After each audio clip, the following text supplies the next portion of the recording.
હાલો આ ચેપ્ટર પૂરું કરશું. નીટ ના એમસીક્યુ આપણે આવ્યા છે ને 1 થી 10 માં બોલો. 1 થી 10 માં 14 નો આવે. 1 થી 10 માં હોય તો જ બોલવાનું. 5 નંબર નો જો. એક સંવેદનશીલ સાધનને બાહ્ય ચુંબકીય ક્ષેત્રથી અસરથી બચાવવા માટે શું કરવું જોઈએ?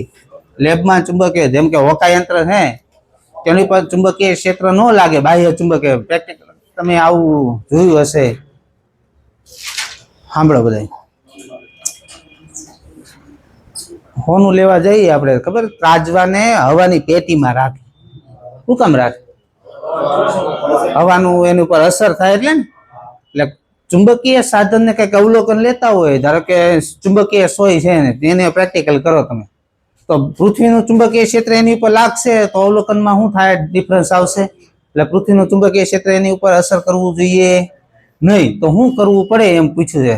એવું પેલો પ્રશ્ન એ રીતનો છે કે ચુંબકીય સાધન આધારિત સાધન હોય તેને બાહ્ય ચુંબકીય ક્ષેત્ર, બીજા ચુંબકીય ક્ષેત્ર એની ઉપર અસર ન કરે અવલોકન, તો એના માટે શું કરવું જોઈએ?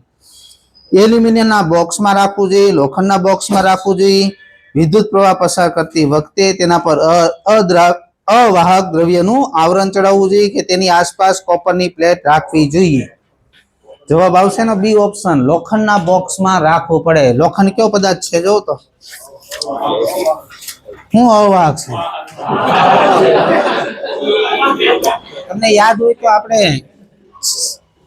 વિદ્યુત શાસ્ત્રમાં આવું ભણ્યા હતા કે કોઈ પણ ધાતુ હોય એની વિદ્યુત ક્ષેત્રમાં મૂકો તો અંદર વિદ્યુત ક્ષેત્ર પ્રવેશ, ઇલેક્ટ્રોસ્ટેટિક શિલ્ડિંગ આવું ભણ્યા તો આવરણ બનાવી દે.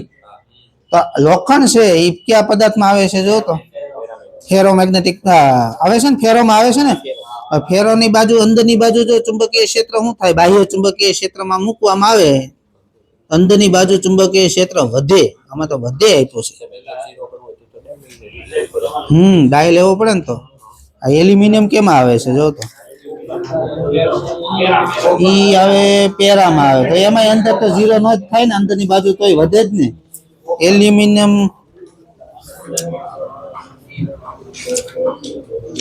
આવે તો લોખંડની બોક્સમાં. મેં આવું પિક્ચરમાં જોયેલું છે. એક પિક્ચર આવતું એમાં એલિયનની ખોપ, ઇન્ડિયાના જોન્સ, તે પિક્ચરમાં જો ને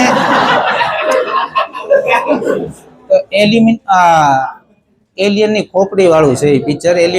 એને લોખંડના બોક્સમાં રાખે કારણ કે એ ચુંબકીય ક્ષેત્ર ઉત્પન્ન કરતી, એટલે બહારની બાજુ ચુંબકીય ક્ષેત્ર ન જાય, લોખંડની પેટીમાં રાખતા. કોકે જોયું હોય પિક્ચર આવું. આમાં જવાબ તો એનો બી જ આવે, લોખંડના બોક્સમાં મૂકવું જોઈએ. પણ હું કામે બી આવે એ ગોતવાનું છે આપણે. એ તો છે તો લોખંડ તો ફેરો છે ને, ફેરોમેગ્નેટિક પદાર્થ છે. તો એનું સોલ્યુશનમાં જોવું પડશે.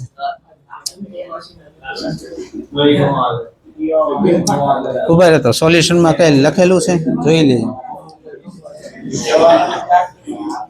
કડીક મોઢા બંધ રાખજો, એકાદો માર ખાય પછી કેતા નહીં. કારણ કે હવે તમને રિક્વેસ્ટમાં કઈ ખબર તો પડતી નથી.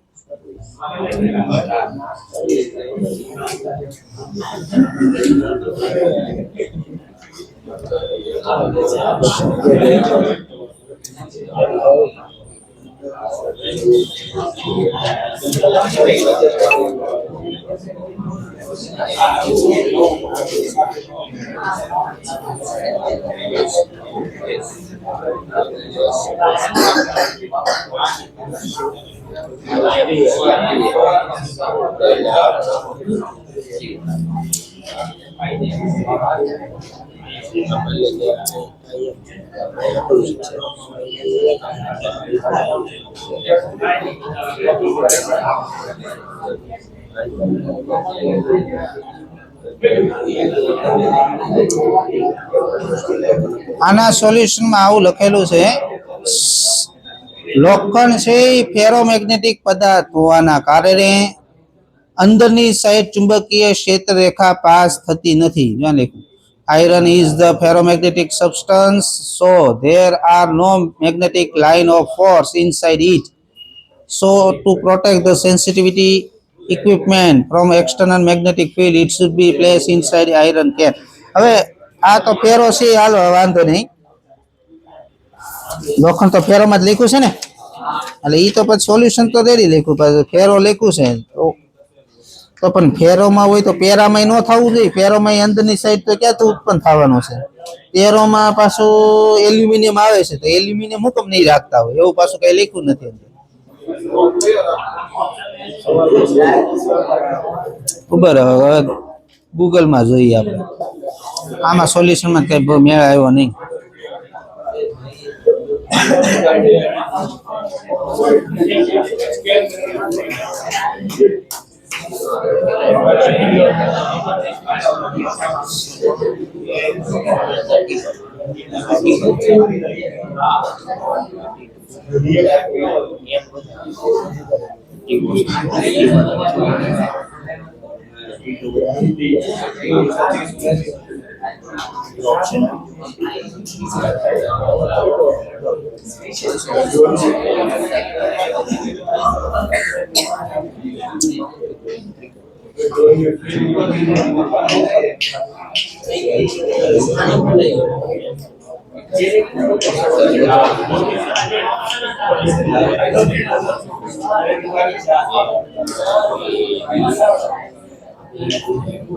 કઈ શાંતિ રાખો, વાંચવા દે પેલા.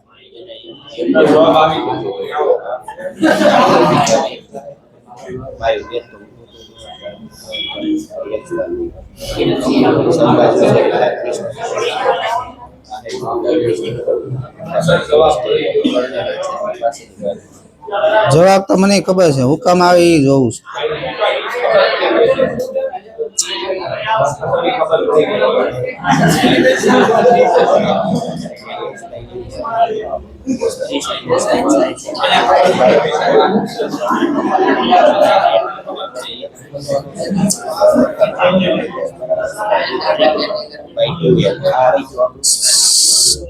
ઘડીક મેં શું કીધું?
આમાં એક એવું લખેલું છે કે એની હાઈ મેગ્નેટિક પરમિએબિલિટી હોય, મ્યુઆર વધારે હોય ને, meaning magnetic field line prefer to travel through the iron wall rather than empty space, effectively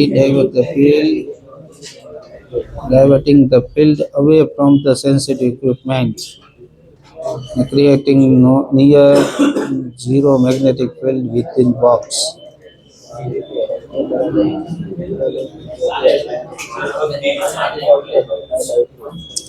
High permeable iron allow magnetic field line to pass through it.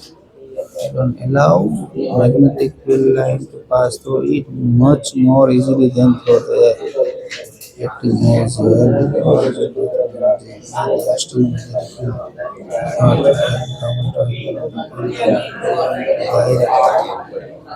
આ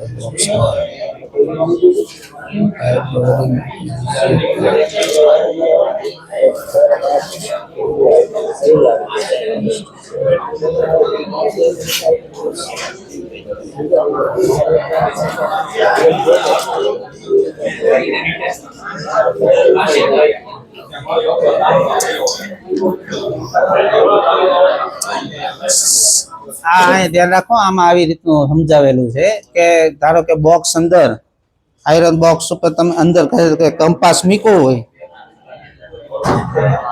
આમ જો લોખંડની પેટી છે આની અંદર તમે કંપાસ મૂકો, ચુંબકીય સોય મૂકેલી છે, તો પૃથ્વીનું ચુંબકીય ક્ષેત્ર આવશે, આની પરમિએબિલિટી વધારે છે એવું શબ્દ લખ્યો છે. એક મિનિટ. હા બોલો. હા હું આવ્યું છે સિંગતેલ. હા હા મીરામાં નહીં, હું તો અત્યારે બહાર છું, ઘરે ખુલ્લું જ છે ઘર. એટલે નીચે મૂકશો? હા હા એમાં બી બિલ્ડિંગ છે. હા બી ફોર બોમ્બે.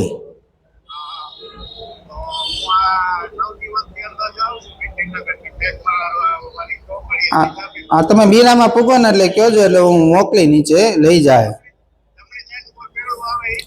હા ત્યાંથી એક પુલ આવશે, ત્યાંથી વિટીનગર થી સીધે સીધા આવો ને ત્યાં પુલ આવશે, વટીને ડાયરેક્ટ જમણી સાઈડ વળી જવાનું. જમણી નહીં, ડાબી સાઈડ નહીં, ડાબી સાઈડ વળવાનું. પુલ ને હા ત્યાં પૂછજો ને. હા હા હા તો વાંધો નહીં. હા તો વાંધો નહીં. હા આમાં એવું લખેલું છે કે પૃથ્વીનું ચુંબકીય ક્ષેત્ર આની પર પડશે ને તો આની પરમિએબિલિટી વધારે હોવાના કારણે આ લોખંડમાંથી પાસ થઈને બહાર નીકળી જાય, એમ આની અંદર નહીં જવા દે, આવું આવું સમજાવેલું છે. એટલે આનો પ્રશ્ન એટલે લોખંડ વાપરવું પડે. ઓલામાં કઈ લખ્યું જ નથી, એમાં ખાલી સોલ્યુશનમાં એવું જ લખ્યું ફેરોમેગ્નેટિક પદાર્થ છે એટલે અંદરની સાઈડ ચુંબકીય ક્ષેત્ર જવા નહીં દે. આમાં આ ગૂગલમાં આવી રીતના લખેલું છે કે લોખંડની પરમિએબિલિટી વધારે હોવાના કારણે જ્યારે એની ઉપર ચુંબકીય ક્ષેત્ર લાગશે તેના કવચમાંથી પાસ થઈને બહાર નીકળી જાય, અંદર આની ઉપર ચુંબકીય ક્ષેત્ર લાગવા દે હે નહીં. હાલો એની પછીનો પ્રશ્ન બોલો. 10 સુધીમાં નથી, 15 સુધીમાં જોવો તો 14મો આપણે પ્રશ્ન ગણાવેલો છે પણ એમાં ટોર ગોત્યું તો આમાં લંબાઈ ગોતવાની છે. આપણે તમને યાદ હોય તો આવો પ્રશ્ન હતો. ટોર્ક નું સૂત્ર શું છે? NIBA. સમબાજુ ત્રિકોણ હોય તેનું ક્ષેત્રફળ નું સૂત્ર શું ભણાવ્યું આપણે? √3/4 L² આવડે છે ને કેમ ગોતાય? આમાં L ગોતવાનો છે, L ને કરતા બનાવવાનો 4τ/√3bi L². તો L બરાબર શું લખાય? 4 નું વર્ગમૂળ નીકળી જાય 2τ/√3bi વનાભ ઘાત. આપણે છે ને આ જવાબ વાળો દાખલો ગણ્યો તો. આમાં આ L ગોતવાનો, L ને કરતા બનાવી લીધો છે. બોલો ને પછી 15 સુધી છે કોઈને કાંઈ? 20 સુધીમાં બોલો. 20 સુધી છે નહીં. 25 સુધી, 21 માં જો તો 4 સળિયા આપ્યા છે ABCD ને દોરી વડે લટકાવેલ છે. ગજ્જા ચુંબકને નજીક લાવતા એ થોડુંક અપાકર્ષણ અનુભવે છે. અપાકર્ષણ કયો પદાર્થ અનુભવે? ચુંબકીય ક્ષેત્રથી અપાકર્ષે કોણ? ડાયમેગ્નેટિક પદાર્થ. તો એ હશે ને ડાય હશે. બી થોડુંક આકર્ષણ અનુભવે, સી વધારે આકર્ષણ અનુભવે. તો બી છે એ પેરો હોય ને સી હોય ફેરો હોય ને ડી આકર્ષણ કે અપાકર્ષણ અનુભવતું નથી એટલે એ ચુંબક જ નહીં હોય, કારણ કે ચુંબકની બાજુમાં ચુંબકીય પદાર્થ હોય તો આકર્ષણ અપાકર્ષણ અનુભવે ને. તો મતલબ ડી પદાર્થ કેવો હોવો જોઈએ? અચુંબકીય હોવો જોઈએ. ઓપ્શન ગોતો. બી છે પેરા છે. હા તો રેડી. બી પેરા, સી ડાયમેગ્નેટિક છે એ ખોટું છે, ડી ફેરોમેગ્નેટિક છે એ ખોટું છે, એ અચુંબક છે એ ખોટું છે. સાચું શું છે બધા લખી નાખો. ચાલો એ કયો? ડાય, બી પેરા, સી ફેરો અને ડી અચુંબકીય. હાલો એની પછી 25 સુધી બોલો. હાલો 26 થી 30 માં બોલો. 27મો પ્રશ્ન જો. હાલો તમને એમ કીધું છે આ એક ચુંબક છે, આ એનો n ધ્રુવ, આનો s ધ્રુવ, આનું ધ્રુવમાન +m, આનું ધ્રુવમાન -m, આ ચુંબકની લંબાઈ l હોય તો આની ચુંબકીય મોમેન્ટ લખાય કે ધ્રુવમાન m, બે ધ્રુવ વચ્ચેનું અંતર. હવે આ ચુંબકને કમાન આકારમાં વાળી દીધો છે, વાળેલો દેખાય. આ છે ને આ ચાપ, એનો ખૂણો છે 60 ડિગ્રીનો. એકો છે ને, જો આપેલી છે ને રકમ, અહીંયા n ધ્રુવ આવશે ને અહીંયા s ધ્રુવ આવશે. હવે તમારે આની નવી ચુંબકીય મોમેન્ટ ગોતવાની છે. હાલો મને એમ કહેતા કેટલા ખૂણો દેખાય છે, ખૂણો કેટલો છે, આ વર્તુળનો કેટલામો ભાગ હોય એ કયો. આ વર્તુળનો કેટલામો ભાગ થાય, પરિઘનો છઠ્ઠો ભાગ થાય. 360 ડિગ્રી હોય તો આખું વર્તુળ થાય. આ 60 ખૂણો છે એટલે 360 નો 60 છઠ્ઠો ભાગ થયો.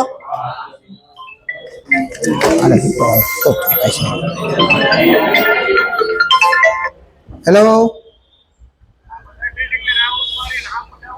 હા એમાં ફેરવવું પડશે આખું. હાલો એને મોકલો નીચે. હા હા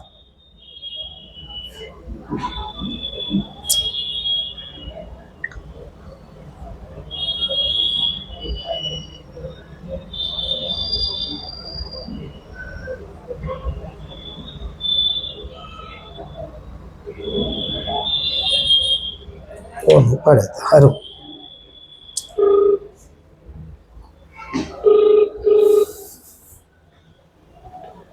હા તેલના ડબ્બા એવા નીચે જઈને લઈ આવજે. તેલના ડબ્બા નીચે આવે છે. હા લિફ્ટમાં મૂકી દે. પૈસા પછી પૈસા તો મને ઈ નથી ખબર. પૈસાનું રિક્ષા ભાડું આપવાનું છે ને, લેતી જજે. માગે તો આપજે, મને નથી ખબર. તમે મગે તમે કરો, મને શું ખબર. મારું હું કરું છું.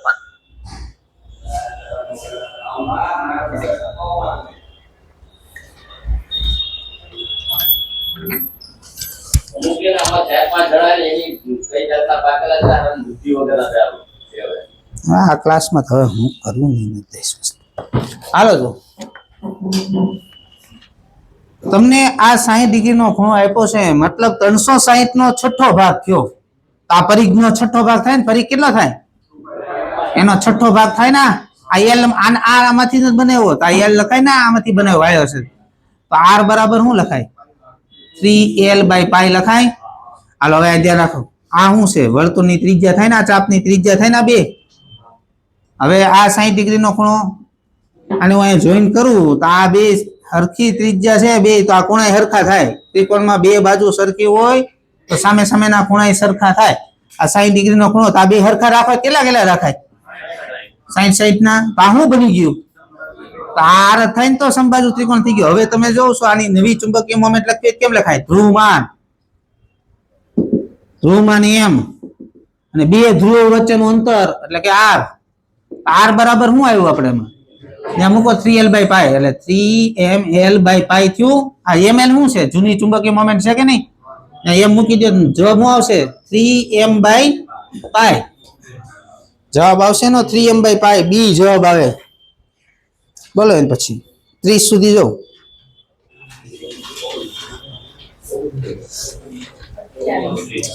અઠ્યાવીસમો પ્રશ્ન જો, 28મો.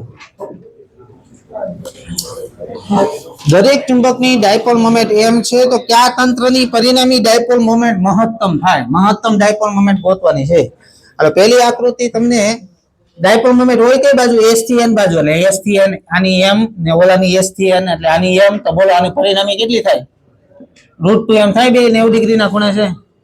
એટલે પહેલી આકૃતિમાં √2m. બીજી આકૃતિમાં વિરુદ્ધ દિશામાં દેખાય છે, s થી n આમ ને એકની આમ. બે હરખી હોય પરિણામી શું થાય, આની 0 થઈ જાય. હાલો ત્રીજી આકૃતિમાં, આકૃતિ નંબર 3, s થી n આ બાજુ, એકની આ બાજુ, બીજાની s થી n આ બાજુ. આ બે કેટલાના ખૂણે છે, આ બે ડાયપોલ મોમેન્ટ 30 ડિગ્રીના ખૂણે. તો પરિણામી લખો હાલો આને, √m² + m² + 2mm cos 30.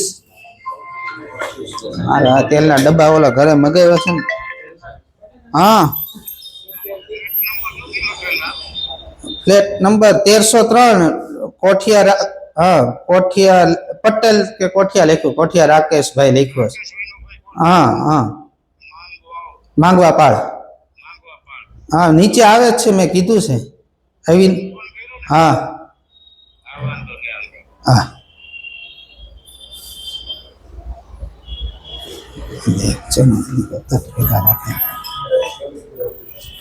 હાલો બે વચ્ચે ખૂણો કેટલો છે બે વચ્ચે cos 30 ડિગ્રી સાइन આવે નહીં under a square plus b square plus 2ab cos theta ready હાલો cos 30 √3/2 એટલે આ m સ્ક્વેર વત્તા m સ્ક્વેર એટલે 2m સ્ક્વેર આ √3/2 એટલે 2 2 ઉડી ગયા એટલે √3m સ્ક્વેર લખાય હાલો m સ્ક્વેર કોમન નીકળી જાય એટલે m નીકળી ગયો અંદર વધ્યું 2 પ્લસ √3 √3 એટલે 1.73 વત્તા 2 એટલે અંડર રૂટ 3.73 m આટલી મળી હાલો એની પછી ચોથી આકૃતિ જોઉં એમાં બે વચ્ચે ખૂણો કેટલો થયો 60 ડિગ્રીનો ખૂણો આ લખું છું હાલો s થી n ચુંબકીય મોમેન્ટ આ બાજુ s થી n બે વચ્ચે ખૂણો કેટલો છે હાલો આનું પરિણામી ગોતો under route m² plus 2mm cos 60 એટલે sin 30 વન હાફ થયો e2 ના 2 ઉડી જાય અંડર રૂટ 3m² થઈ જાય √3m એટલે 1.73 m હાલો ગોતો સૌથી વધારે ક્યાં દેખાય તમને જો આની કેટલી આવી √2m આવી એટલે 1.41 આવી આ 1.41 m થયું આનો 0 છે આની આટલી આવી અંડર રૂટમાં જ રાખ્યો હોત તો સારું હતું આમ તો આ √2 આયા 2 છે આયા 3.73 છે ઓલામાં 3 છે આ વધારે થઈ ને સૌથી આનું વર્ગમૂળ કઢાય નહીં એમના વર્ગમૂળમાં જ રખાય બધી હાલો જો આ વર્ગમૂળમાં શું છે 2 આ વર્ગમૂળમાં 3.73 ઓલામાં વર્ગમૂળમાં 3 છે સૌથી વધારે ક્યાં છે આ આકૃતિની મેક્સિમમ આવે જા લઘુત્તમ પૂછ્યું હોત તો આ થાત ને એની 0 છે તો હાલો એની પછી બોલો 29મો પ્રશ્ન પહેલા જોવો હાલો ટોર્ક ગોતવાનું કીધું છે 29 માં શું ગોતવાનું છે ટોર્ક નું સૂત્ર શું NIAB sin થીટા હાલો જો આટા કેટલા આપ્યા છે 50 મૂકો આટા 50 પ્રવાહ આપ્યો છે ગોતો 2 એમ્પિયર ક્ષેત્રફળ લંબાઈ ને પહોળાઈ આપેલી છે 0.12 ગુણ્યા 0.1 ને ખૂણો ચુંબકીય ક્ષેત્ર હજી બાકી રાખ્યો ચુંબકીય ક્ષેત્ર 0.2 ખૂણો કેટલો આપ્યો છે 30 ડિગ્રીનો શું લખ્યું છે ગૂંચળાનું સમતલ ચુંબકીય ક્ષેત્રની દિશા સાથે 30 ડિગ્રીનો ખૂણો બનાવે છે આ ધ્યાન રાખો આમ જો કોઇલ છે એનું સમતલ આ કોઇલનું સમતલ ચુંબકીય ક્ષેત્ર સાથે 30 ડિગ્રીનો ખૂણો બનાવે આ આમ જો ચુંબકીય ક્ષેત્ર આ ખૂણો આપ્યો છે આ 30 આપણે તો અહીંયા કયો ખૂણો મૂકવાનો એ કયો પેલા બી અને એ વચ્ચેનો ખૂણો એ એટલે ક્ષેત્રફળ સદિશ આ બાજુ આવે ને આને સમતલ ને લંબ તો આ ખૂણો મૂકવાનો આ નહીં મૂકી દેવાનો કે ખોટો પડશે દાખલો કેટલો ખૂણો આવ્યો બી ને એ વચ્ચે sin 60 √3/2 હાલો થઈ ગયું હવે આની ગણતરી કરવાની છે જો આ 2 ગુણ્યા 50 કરો એટલે આ 100 થઈ ગયું આ 100 આ 0.1 કરી નાખો થઈ જાય ને 2 ઉડી જાય ને 0.1 આ ને 2 ના પોઈન્ટ એટલે 12 ગુણ્યા 10⁻⁴ √3 એટલે 1.73 આને 2 લઈ લો ને 2 ગુણ્યા 12 કરો એટલે 24 ને આ 100 આને આપી દો એટલે 10⁻2 0.24 ની આજુબાજુ છે દિલ્હી નહીં દિલ્હી તો નહીં આવશે કારણ કે આપણે વધારે લીધું ને આ 0.20 આવતો છે જો તો કારણ કે અહીંયા 24 નહીં આ તો આપણે 2 લઈ લીધું તો 24 થયું આ થોડો 2 છે એટલે 0.20 જવાબ આવતો છે આ 20 થતું હશે એટલે 2 પોઈન્ટ આપો એટલે 0.2 થાય લખી નાખવા પેલા શું આ પેલા લખત કરે બોર્ડમાં જગ્યા નથી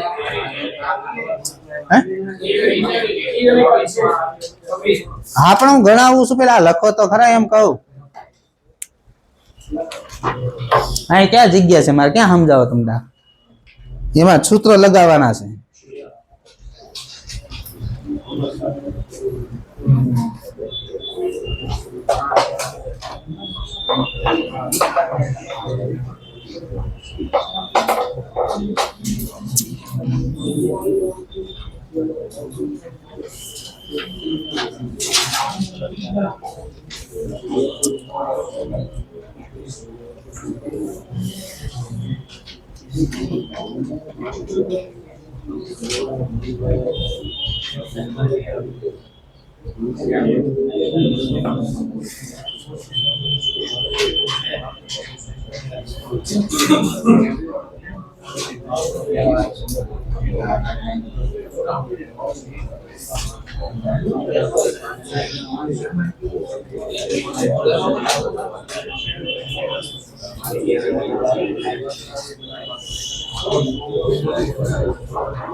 લખાણું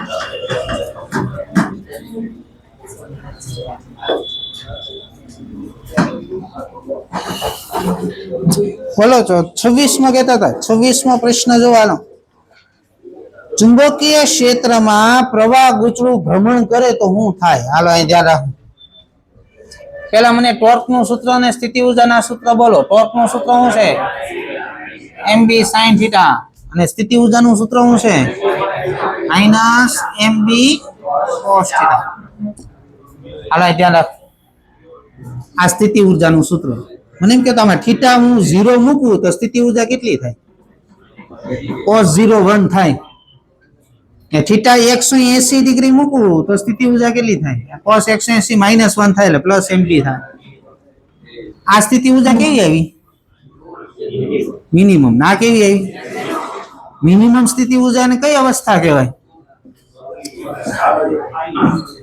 મેક્સિમમ હોય એને અસ્થાયી. હાલો તો મેક્સિમમ સ્થાયી અવસ્થામાં ખૂણો હોય 0 અને અસ્થાયી અવસ્થામાં ખૂણો હોય 180 ડિગ્રી. મૂકો ત્યાં 0 અને 180 ગમે મૂકો. થીટા 0 અથવા તો 180 મૂકશો તો sin 0 0 sin 180 0. ટોર્ક શું થઈ જાય? આને કઈ અવસ્થા કહેવાય? ટોર્ક 0 હોય તો સંતુલન અવસ્થા પ્રાપ્ત કરે ગુચડું, પણ કેટલી અવસ્થામાં પ્રાપ્ત કરે? બે અવસ્થામાં. એમાંથી એક કઈ હોય? સ્થાયી હોય. બીજી કઈ હોય? અસ્થાયી. ઓપ્શન ડી વાંચો.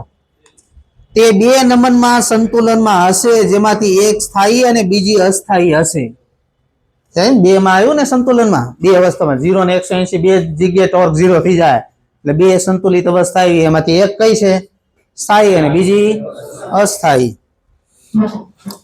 30 સુધી છે કોને? 38 સુધી બોલો.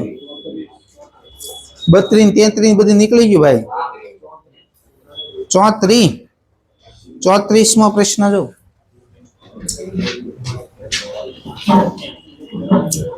આ પારગમ્યતા ને આ છે ને કોર્સિવિટી રિટેન્ટિવિટી ની બધી હિસ્ટેરેસિસ માં આવે, એ બધું નીકળી ગયું છે એટલે તમારે કરવાનું નથી આવે. 2.1 સેન્ટીમીટર લંબાઈ અને 1.25 સેન્ટીમીટર પહોળાઈ ધરાવતી લંબચોરસ કોઇલમાં 250 આટા છે.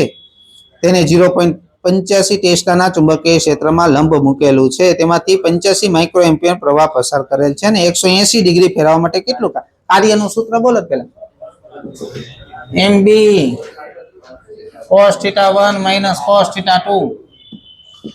M નું સૂત્ર NIA અને ચુંબકીય મોમેન્ટનું. હાલો શરૂઆતનો ખૂણો 0 અને કેટલા ડિગ્રી ફેરવવાનું કીધું?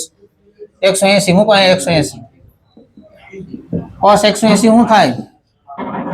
-1 એટલે પ્લસ થઈ જાય. આ cos 0 1 એટલે 1 + 1 2 NIAB. હાલો મૂકો મળો. આટા કેટલા આપ્યા છે?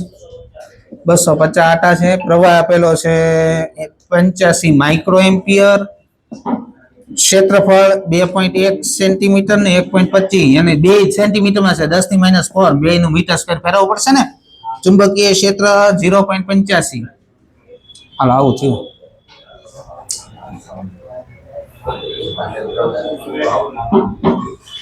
એક કામ કરો, આ 250 છે ગુણ્યા 2 એટલે 500 થયું. આને 2 લઈ લ્યો, 1000 થઈ ગયું. એટલે આમાં બાકીનું વધ્યું લખો. પેલા 85 વધ્યું છે, 1.25 વધ્યું છે ને ઓલું 0.85 વધ્યું છે. આ 1000 થઈ ગયું ને. આ 6 ઘાત ને આ 4 ઘાત, 10 ઘાતમાં એ ઓલી 1000 ની 3 ઘાત આપી દઉં છું. 10 ની -7 થઈ. હવે આનો ગુણાકાર કરવાનો રહ્યો. કેમાં લાવવાનો છે? માઇક્રોમાં તો લાવવાનો જ છે. હાલો આ 85, આ 125 ને આ 85. આના 2 મીંડા, આના 2 4 એટલે આ 4 ઘાત. 100 ગુણ્યા 100 લખો ને એટલે ભાગ હાલતો હોય ત્યાં હાલે ને. આવું થયું ને. હાલો ભાગ અકાઉ. આ 25 4 ભાગ હાલે ને, 25 5 ભાગ હાલે ને, 5 20 ભાગ હાલે ને. આ 20 ગુણ્યા આ 80 જેવું થઈ ગયું એટલે 180 ઉડાડ નાખો એટલે આ 185 ગુણ્યા 10 ની -7 1 પોઈન્ટ કાપી નાખો. 8.5 માઇક્રો જૂલ લખાય હે ને. હવે આપણે ઓપ્શન જોઉં 9.1 આવશે. કેમ? શું કામ? આપણે આ 80 આ 85 ઉડાડ્યું ને તમે. આ 80 છે, આ ઓછું છે તો આ 9 વધશે ને. આ વધશે એટલે આની આમ થાય. આની નજીકમાં ઓપ્શન એક જ છે ડી. ઓલા તો થાય નહીં. ત્રણે ઓપ્શન આનાથી દૂર છે. 35મો જોઉં છું.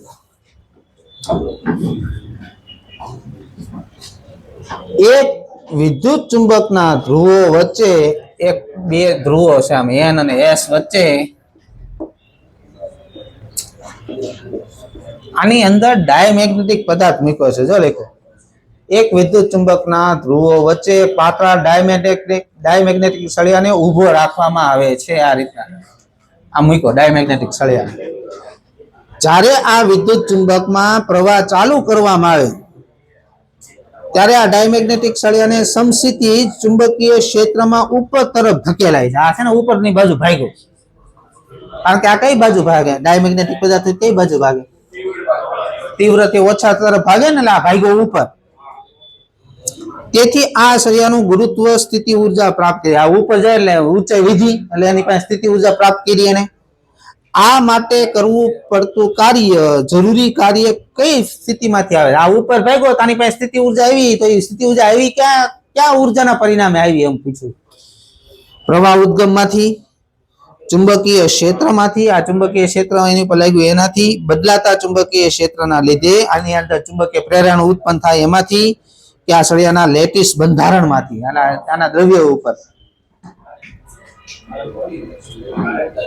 રકમ ફરીથી બોલું છું. આ બે ચુંબકીય ધ્રુવો છે, એની વચ્ચે અંદર ડાયમેગ્નેટિક પદાર્થ મૂક્યો, આની અંદર પ્રવાહ શરૂ કર્યો એટલે આ ચુંબક બની ગયું. વિદ્યુત ચુંબક કોને કહેવાય ખબર? ત્યાં એવો શબ્દ વાપર્યો, વિદ્યુત ચુંબક. વિદ્યુત ચુંબક એટલે શું? એમાં વિદ્યુત પ્રવાહ પસાર કરો એટલે એ ચુંબક બની જાય, વિદ્યુત ચુંબકો કહેવાય.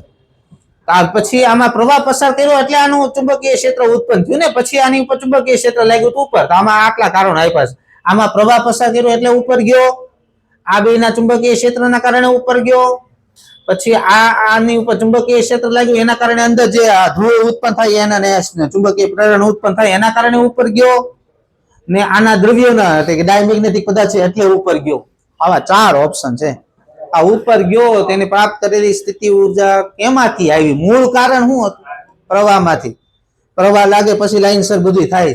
શરૂઆત આમાંથી પ્રવાહ પસાર કર્યો, આમાં પ્રવાહ ન પસાર કર્યો વિદ્યુત ચુંબક છે. આમાં પ્રવાહ ન પસાર કર્યો તો આનું ચુંબકીય ક્ષેત્ર અહીં ઉત્પન્ન જ નથી થવાનું પહેલા તો. એટલે પહેલા શું લાગ્યું આની પર? પ્રવાહની અંદર આવ્યું, એના કારણે આની પર ચુંબકીય ક્ષેત્ર લાગ્યું, એના કારણે આની અંદર ચુંબકીય પ્રેરણ ઉત્પન્ન થયું, એના કારણે ઉપર ગયું. મેન ઉદ્ગમ ક્યાંથી આવ્યું? આ ઉપર ગયો એ સ્થિતિ ઉર્જા પ્રાપ્ત કરી, એની ઉર્જાનો સ્ત્રોત આવ્યો ક્યાંથી? શરૂઆતમાં આના પ્રવાહમાંથી. આમાં પ્રવાહ પસાર કર્યો એટલે આ વિદ્યુત ચુંબક બન્યું, એટલે ચુંબક બન્યું, એટલે આનું ક્ષેત્ર આની ઉપર લાગ્યું. આનું ક્ષેત્ર આની ઉપર લાગવાથી આમાં ચુંબકીય પ્રેરણ ઉત્પન્ન થયું. પછી આ ડાયમેગ્નેટિક પદાર્થ છે એટલે ઉપર ભાગ્યું. સમજાણું? તો શરૂઆત ક્યાંથી થઈ? આમાં પ્રવાહ ઉત્પન્ન, એટલે જે ઉદ્ગમ જોડ્યો છે એના કારણે આ ક્યાં ગયો છે? ઉપર. જવાબ આવશે એનો એ ઓપ્શન. તમને એવું જ પૂછ્યું છે, આ માટે કરવું પડતું જરૂરી કાર્ય આવ્યું ક્યાંથી? પ્રવાહ ઉદ્ગમમાંથી આવ્યું, ચુંબકીય ક્ષેત્રમાંથી આવ્યું, કે બદલાતા ચુંબકીય ક્ષેત્રના લીધે પ્રેરિત ચુંબકીય ક્ષેત્રમાંથી આવ્યું, કે આના બંધારણમાંથી આવ્યું? હા, જવાબ આવશે એ ઓપ્શન, પ્રવાહમાંથી આવે. હાલો એની પછી 36 37 નથી કરવાના, ચુંબકીય ક્ષેત્રના છે. એની પછી બોલો. નથી એમ્સ ના જોઈ લ્યો બધાય. 1 થી 10 માં બોલો. એમ્સમાં 19મો ડાયરેક્ટ. કાગળમાંથી નળાકાર બનાવીને ચુંબકની બાજુમાં આકૃતિ મુજબ મૂકવામાં આવે છે તો તેની બધી સપાટી માટે B.Da. મને પેલા ઈ કયો, B.Da શું છે? હા, ફ્લક્સ. આ રીતનો જો આવી રીતના કર્યું છે. આ ધ્યાન રાખો. છો આ કાગળ છે, આ કાગળમાંથી નળાકાર બનાવ્યો, ચુંબકને અહીં રાખ્યું છે, આપી છે ને આકૃતિ. તો આની આ નળાકાર સાથે સંકળાયેલું ફ્લક્સ કેમાં લેવાય? પ્લસ લેવાય, માઇનસ લેવાય, શૂન્ય લેવાય, શું લેવાય? હવે સાંભળજો. આ નળાકાર, અહીંયા ચુંબક રાખ્યું છે, એટલે અહીંની ક્ષેત્રરેખા આમ જાય, અહીંથી આમ જાય, આમ થઈને આમ આવશે ને આવી રીતનું. હાલો જો આવી રીતનું છે. બોલો તમારો શું આમાં વિચાર શું છે? જો તો આવી રીતના આમ ક્ષેત્રરેખા પસાર થતી હોય તો આ નળાકાર સાથે ફ્લક્સ તમે પ્લસ ગણશો, માઇનસ ગણશો, 0 ગણશો, શું ગણશો? હાલો મેં તમને ઇલેક્ટ્રોસ્ટેટિક્સમાં આવું ભણાવ્યું હતું કે અંદર જાતું ફ્લક્સ હોય એ કેવું ગણવાનું? અંદર જાતો એમ સપાટીની અંદર ક્ષેત્રરેખા જાતી હોય, આનો ક્ષેત્રફળ સદિશ આમ આવે તો આ ઋણ ગણવાનું ને. અંદર જાતું તો આની ક્ષેત્રરેખા અંદર જાય એ બધી ઋણ ગણશો, ને બહાર આવશે એ ધન ગણશો. ઓકે, હવે આ તો ભાગ ખુલ્લો છે, આ ભાગ ખુલ્લો છે. અહીંથી જે બહાર આવી છે એ બધી કેટલું કેટલું ગણાય? બધું ધન ગણાય ને. આ બધું બહાર આવશે એ કેવું ગણાય? ધન ગણાય. હવે અહીંથી અમુક ક્ષેત્રરેખા અહીંથી આમ જઈને આમ જાતી હોય તો એનું કઈ ગણાય જ નહીં ને. પણ અહીંયા ક્યાં સપાટી છે? આવી રીતનું છે, જો આવી રીતનું. આ તો ખુલ્લો ભાગ છે, જો આમ છે, આવી રીતનું છે. અહીંયા ચુંબક મૂકેલું છે, અહીંયા સપાટી નથી. આકૃતિમાં તમને દોરેલી નહીં હોય, જોઈ લો પેલા આકૃતિ. જો પેલા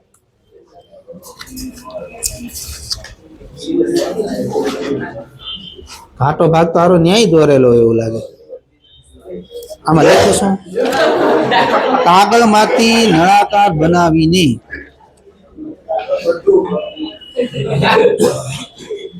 કાગળમાંથી નળાકાર બનાવ્યો છે આ કાગળમાંથી નળાકાર બનાવશો તો આમ જ બનશે ને, બીજો તમે કઈ રીતે બને? આ સપાટી ખુલ્લી જ રહેવાની છે ને, તો શું થાય?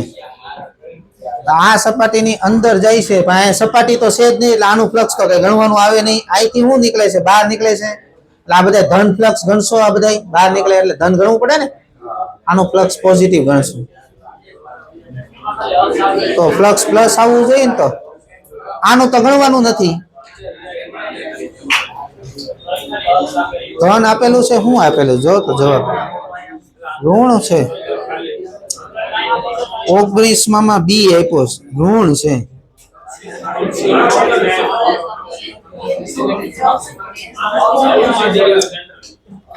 એ તો પણ આ બાજુ એસ ધ્રુવ મૂકેલો છે ને, ખબર એ તો એસ ધ્રુવ કરવી તો અહીંયા એસ ધ્રુવ મૂક્યો છે એમ નથી.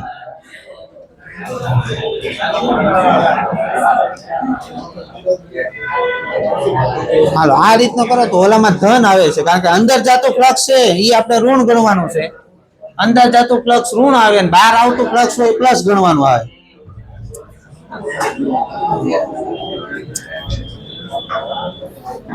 અહીં એસ મૂકો તો આ એસ ને અહીંયા એન, અહીંથી ક્ષેત્રરેખા આવશે, આમ જાહે ને આમ.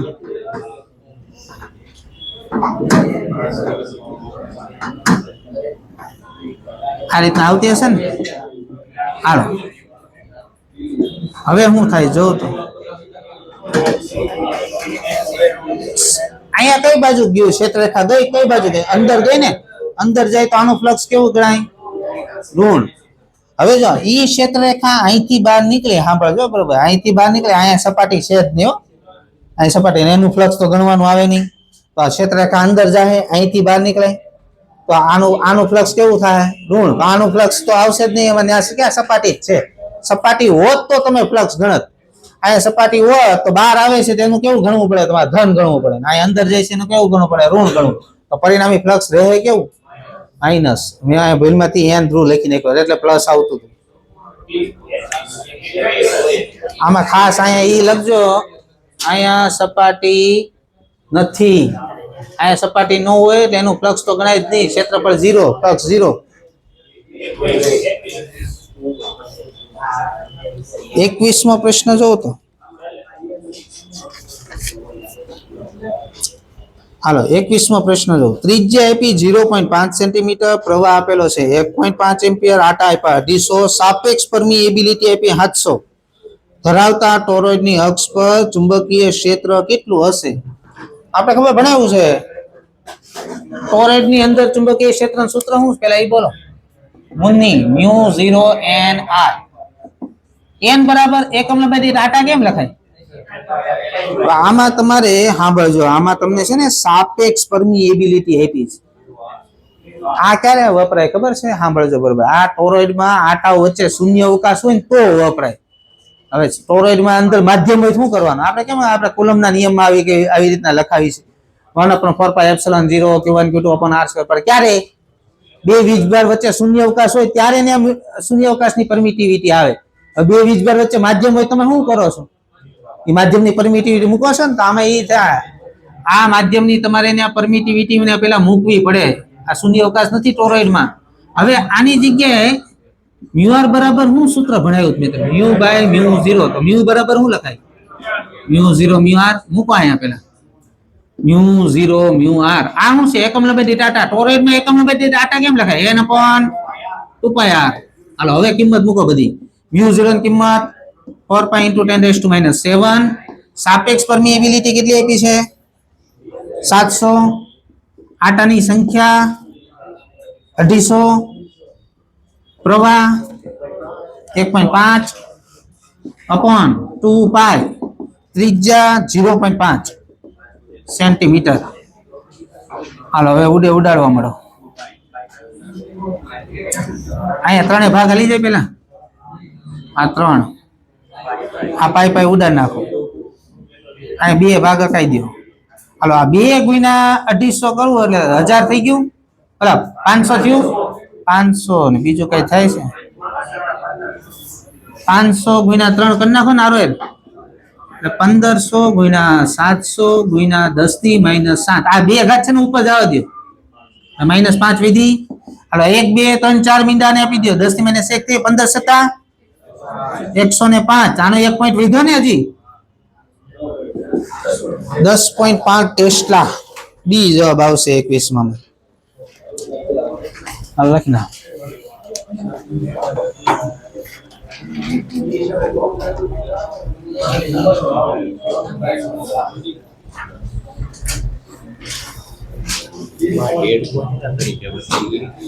સિરોલમ સોલેનોઇડ ઉપર સોલેનોઇડ છે આની ઉપર ડેટકો મૂકો અને સોલેનોઇડમાં પ્રવાહ પસાર કર્યો અને ડેટકો હવામાં સ્થિર રહે હવામાં સ્થિર ક્યારે રહે ડેટકાનું વજન બળ નીચે લાગતું હોય ને આનો આ બળ લાગતું હોય ઉપરની બાજુ તો સ્થિર રહે ને તો આ ચુંબકીય ક્ષેત્રથી અપાકર્ષે કયો પદાર્થ અપાકર્ષે હા તો એ ડાયમેગ્નેટિક પદાર્થ હોય ને આ રીતનું સોલેનોઇડ છે આ સોલેનોઇડ ઉભો રાખ્યો છે ને સિરોલમ સોલેનોઇડ ની ઉપર ડેટકો રાખીને અહીંયા ડેટકો છે આ ડેટકાનું વજન બળ તો લાગશે નીચે હવામાં સ્થિર ક્યારે રહે આની અંદર પ્રવાહ પસાર કર્યો એટલે એનું ચુંબકીય ક્ષેત્ર ઉત્પન્ન થાય આમ હવે અહીંયા કેવું હશે વધુ આ બાજુ કેવું હશે ઓછું મારે બળ કઈ બાજુ આ બાજુ લગાવવાનું છે વધુ થી ઓછાની બાજુ બળ કેમાં લાગે આ તો ડાયમેગ્નેટિક હોય ને તો જવાબ બી આવતો હોય નવમાં હા આ પેન ને મારે સ્થિર રાખવી તો બરોબર આનું વજન લાગે નીચે થોડી થવા સ્થિર રહે એટલું બળ ઉપર લગાવે તો સ્થિર રહે